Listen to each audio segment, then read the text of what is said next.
No niin, Rendelin myötä Suomi sai lopulta ihka ensimmäisen supersankarielokuvansa, jota ilmankin oltaisiin kyllä pärjätty.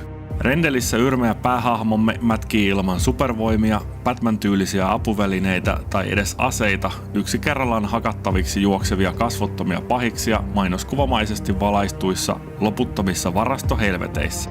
Hatun nosto koko tuotantotiimille sinnikkyydestä, jolla ohjaaja Jesse Haajan nuoruuden luonnokset saatiin ylipäätään materialisoitumaan, mutta sen enempää kehuja tälle tekeleelle ei yksinkertaisesti pysty jakamaan. Tuntuu, että aina kun tällaiset itse tuotetut, lähtökohtaisesti tarinavetoiset debyttielokuvat saavat vähänkin budjettia ja resursseja kasaan, niin mopo karkaa lapasesta ja fokus siirtyy ehestä juonesta tason häröilyksi. Rendel ei tee tässä poikkeusta, sillä suhteellisen simppeli nakit ja muusi tarina vedetään nopeasti tukkoon kaikenlaisilla turhilla elementeillä ja esimerkiksi rikollisen Vala-järjestön motiivit jonkinlaisen rokotteen tuottamisella ja levittämisellä jäävät hämmentävän epämääräisiksi. Kaiken kukkuraksi supersankarimme syntytarina on päätetty ripotella takaumiksi pitkin leffaa.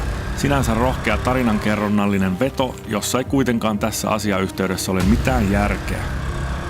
Kun tämä mitä ennalta arvattavin juonikuvio pääsee lopulta kliimaksiinsa, jossa siis motiivi hahmon kostoretkelle syntyy, sitä kostoretken mätkimistä on saatu katsella jo yli tunti. Ja mätkimisestä puheen ollen, juuri tästä syystä taistelukohtauksissa ei ole mitään draamallista syvyyttä tai muita mielenkiintoa ylläpitäviä tekijöitä. Pelkkä, puuduttava hakkaaminen käy äkkiä aivan tylsäksi. Lisäksi toimintakohtausten ohjaus on sekavaa räpellystä, eikä nopeiden leikkausten ja lähikuvien sekamelskasta ota mitään selvää. Äänisuunnittelu on sentään mukavan munakasta yliampumista kaiken kurjuuden keskellä. Toiminnan ulkopuolella ohjaus taas ampuu yli kaikissa arkisissa otoksissa. On vinoja kuvakulmia, vinoja kuvakulmia ja vinoja kuvakulmia! Kaikki yritykset rakentaa minkään sortin draamaa lässähtää pahasti, kun esimerkiksi päähenkilön reaktio-otoksen sijasta tarpeettomalla graafisella väkivallalla mässäillään vailla ymmärrystä.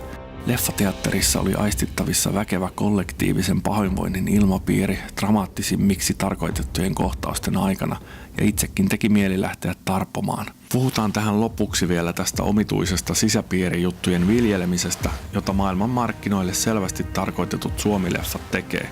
Rendelissäkin parin otteeseen pääsiäismunaisesti esiin tuotu Iron Sky tarttui meemiin, siis jumalauta meemiin, jonka relevanttius on korkeintaan 2 vuotta. Kun taas tässä elokuvassa on päätetty kääntää hauskoja suomalaisia kielikuvia kirjaimellisesti englanniksi tekstitettynä. Mikä järki tässä on, kun korkeintaan suomalaiset katsojat ehkä hörähtää näille? Ja muutenkin päätös sekoittaa Rendelissä suomea, englantia ja rallienglantia keskenään voi tuntua eksoottiselta aluksi, mutta rupeaa kyrsimään hyvin nopeasti. En voi suositella leffaa missään nimessä katsottavaksi, mutta toivon kuitenkin, että tekijät saavat jatko-osan tehtyä. Ihan vain nähdäkseni, onko kehitystä tapahtunut. Hetkinen. Oi helvetti. Taisin murhata väärän asunnon.